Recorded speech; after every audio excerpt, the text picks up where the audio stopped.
पहलगाम वाक़ये के बाद भारत एक बार फिर इंतहा पसंदी और जंगी जनून में मुब्तला नजर आ रहा है। भारतीय हुकूमत ने बगैर किसी सबूत के पाकिस्तान पर इल्जामात लगाते हुए मीडिया के जरिए भरपूर प्रोपेगेंडा मुहिम शुरू कर दी है।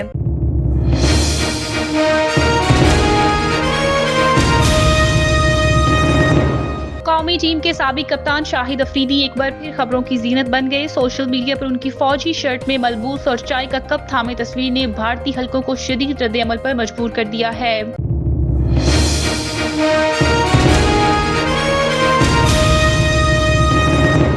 वज़ीर आला बलोचिस्तान मीर सरफराज बुगटी ने कहा कि दहशतगर्दी का निशाना किसी कौम या जबान की बुनियाद पर नहीं बल्कि रियासत दुश्मन अनासर के खिलाफ कार्रवाई हो रही है। नेशनल वर्कशॉप बलोचिस्तान से खिताब में उनका कहना था कि पंजाबी नहीं बल्कि वो दहशतगर्द मारे जा रहे हैं जो रियासत पाकिस्तान के खिलाफ हथियार उठाते हैं।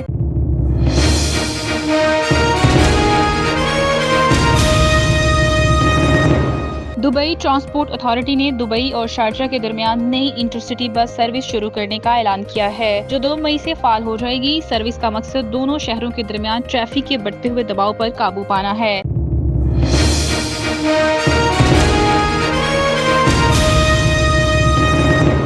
मकबूजा कश्मीर के इलाके पहलगाम में भारतीय सयाहों की हलाकत के बाद पाकिस्तान और भारत के दरमियान कशीदगी में इजाफा हुआ है, जिस पर आलमी सतह पर रद्द-ए-अमल सामने आना शुरू हो गया है। ताज़ा पेशरफ्त में रूस ने दोनों ममालिक पर जोर दिया है कि वो तहम्मुल से काम ले और इख्तिलाफात को मुज़ाकरात के जरिए पुरअमन तौर पर हल करें।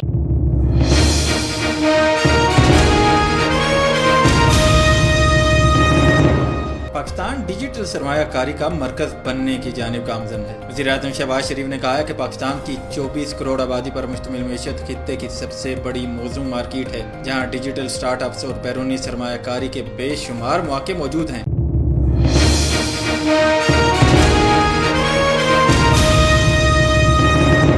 पहलगाम वाक़ये के बाद भारत एक बार फिर इंतहा पसंदी और जंगी जनून में मुब्तला नजर आ रहा है। भारतीय हुकूमत ने बगैर किसी सबूत के पाकिस्तान पर इल्जामात लगाते हुए मीडिया के जरिए भरपूर प्रोपेगेंडा मुहिम शुरू कर दी है, जिसके बाद अब मोदी सरकार ने पाक भारत सरहद से मोतसल देहात खाली कराने का अमल भी तेज कर दिया है। जराये के मुताबिक भारतीय फौज ने सांबा, कठुआ और अखनौर सेक्टर के कई देहात खाली करवा लिए हैं। इससे कबल अटारी सेक्टर में आवाम को गुरुद्वारों से ऐलानात करवाकर फसलों की जल्द कटाई के अहकाम दिए गए थे ताकि इलाके को खाली कराया जा सके। भारत ने अपनी आवाम को जमीनी हकाइक से बेखबर रखने के लिए सैकड़ों पाकिस्तानी चैनल्स भी बंद करवा दिए हैं और हिंदुत्व के नजरिए पर मुबनी जहरीला प्रोपेगेंडा फैलाया जा रहा है। दफाई तज्जियाकारों का कहना है कि भारतीय आवाम की एक बड़ी तादाद मोदी हुकूमत की शिद्दत पसंद और गैर मंतक पॉलिसियों से मायूस हो चुकी है और हालिया इक़दामात मोदी सरकार की अंदरूनी नाकामियों, आलमी तन्हाई और खतरनाक अज़ाइम का पता देते हैं। पहलगाम फॉल्स फ्लैग और इसके बाद के भारतीय इक़दामात से यह साबित होता है कि मोदी हुकूमत इंतखाबी मकासद और दाखिली मसाइल से तवज्जो हटाने के लिए जंगी माहौल पैदा करने की कोशिश कर रही है, जो खित्ते के अमन के लिए संगीन खतरा बन सकता है।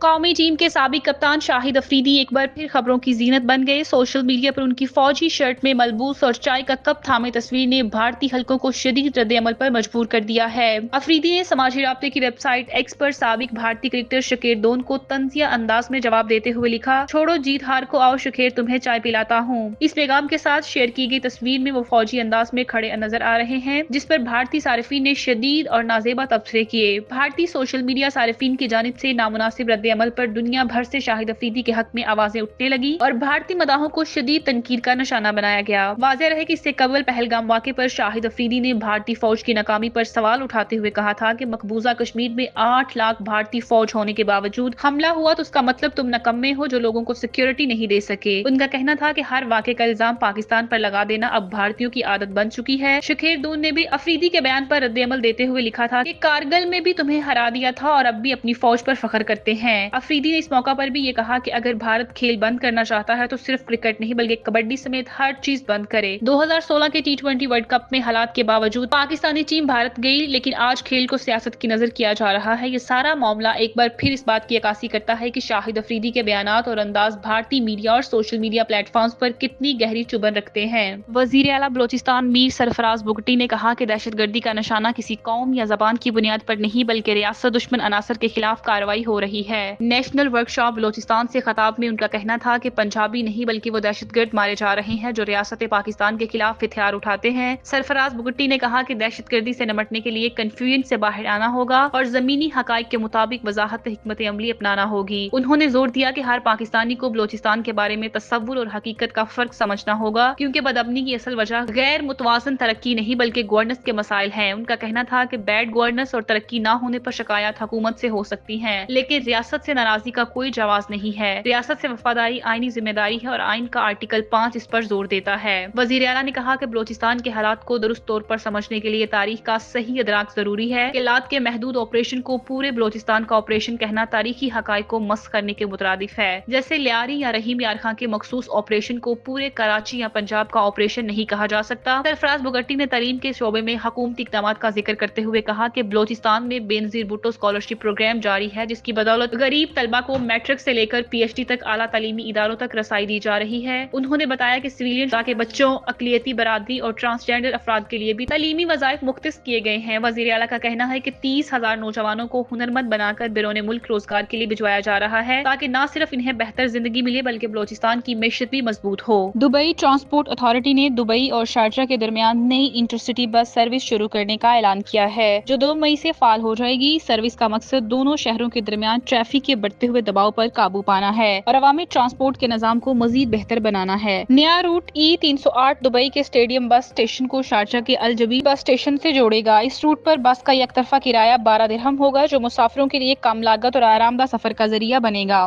روڈز اینڈ ٹرانسپورٹ اتھارٹی کے ڈائریکٹر عادل شاکری نے اس حوالے سے کہا ہے کہ نئی انٹرسٹی بس سروس کا آغاز میٹرو، ٹرام اور بحری ٹرانسپورٹ کے ساتھ پبلک ٹرانسپورٹ نیٹ ورک کو مربوط کرنے کی ایک کوشش ہے۔ اس سروس کی بدولت مسافروں کو زیادہ مؤثر اور آرام دہ سفر کی سہولت ملے گی۔ یہ اقدام دبئی اور شارجہ کے درمیان بڑھتی ہوئی ٹریفک کی پریشانی کو کم کرنے میں اہم کردار ادا کرے گا۔ اس سے قبل متحدہ عرب امارات کی ٹریفک پولیس نے ڈرائیونگ لائسنس کے حوالے سے نیا قانون 2024 کی شق 14 پر عمل درآمد کرنے کا اعلان کیا تھا جس کے تحت مختلف زمروں کو لائسنس سے استثنا دیا گیا ہے۔ یہ قانون غیر ملکی ڈرائیورز کے لائسنس کو امارت میں تسلیم کرنے کی اجازت دیتا ہے اور انہیں دوبارہ رجسٹر کرانے کی ضرورت نہیں ہوگی۔ ان تبدیلیوں کے نتیجے میں لوگوں کو سفر کرنے میں مزید سہولت ملے گی، خصوصاً وہ افراد جو اپنے غیر ملکی لائسنس کے ساتھ امارات میں ڈرائیونگ کرتے ہیں۔ مقبوضہ کشمیر کے علاقے پہلگام میں بھارتی سیاحوں کی ہلاکت کے بعد پاکستان اور بھارت کے درمیان کشیدگی میں اضافہ ہوا ہے جس پر عالمی سطح پر رد عمل سامنے آنا شروع ہو گیا ہے۔ تازہ پیش رفت میں روس نے دونوں ممالک پر زور دیا ہے کہ وہ تحمل سے کام لیں اور اختلافات کو مذاکرات کے ذریعے پرامن طور پر حل کریں۔ روس کی وزارت خارجہ کے مطابق پاکستان کے سفیر خالد جمیل نے روس کے ڈپٹی وزیر خارجہ سے ملاقات کی۔ ملاقات میں پہلگام واقعے کے بعد پیدا ہونے والی صورتحال، پاکستان بھارت تعلقات اور خطے کی مجموعی سلامتی کے حوالے سے تفصیلی تبادلہ خیال کیا گیا۔ دوسری جانب بھارت کی جانب سے سینتاس معاہدے کی معطلی سمیت مختلف جارحانہ اقدامات پر پاکستان نے بھی سخت رد عمل دیا ہے اور واضح کر دیا ہے کہ کسی بھی یک طرفہ اقدام کا بھرپور جواب دیا جائے گا۔ روس کا حالیہ بیان اس بات کا مظہر ہے کہ بین الاقوامی برادری خطے میں ممکنہ کشیدگی پر گہری نظر رکھے ہوئے ہے اور امن و استحکام کی بحالی کے لیے سفارتی کوششوں پر زور دے رہی ہے۔ پاکستان ڈیجیٹل سرمایہ کاری کا مرکز بننے کی جانب گامزن ہے۔ وزیر اعظم شہباز شریف نے کہا ہے کہ پاکستان کی 24 کروڑ آبادی پر مشتمل معیشت خطے کی سب سے بڑی موزوں مارکیٹ ہے جہاں ڈیجیٹل سٹارٹ اپس اور بیرونی سرمایہ کاری کے بے شمار مواقع موجود ہیں۔ وزیر اعظم نے یہ بات ڈیجیٹل تعاون تنظیم کے دوران کہی۔ ان کا کہنا تھا کہ دنیا بھر سے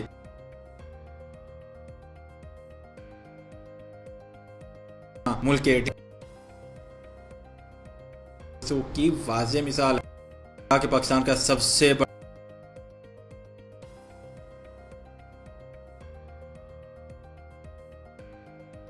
سرمایہ کار دوست ہے تاکہ نہ صرف سرمایہ لایا جا سکے منتقلی بھی ممکن ہو، کار کے مواقع فراہم کرنے کے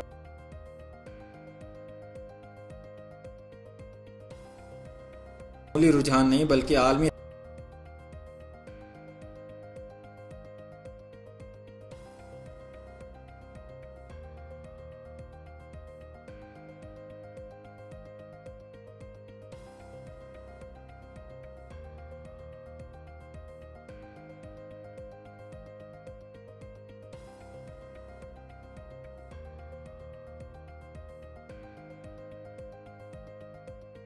اس اجلاس میں وفاقی وزیر برائے انفارمیشن ٹیکنالوجی وزیر اعظم سید توقیر شاہ اور دیگر اعلیٰ حکام نے بھی شرکت کی۔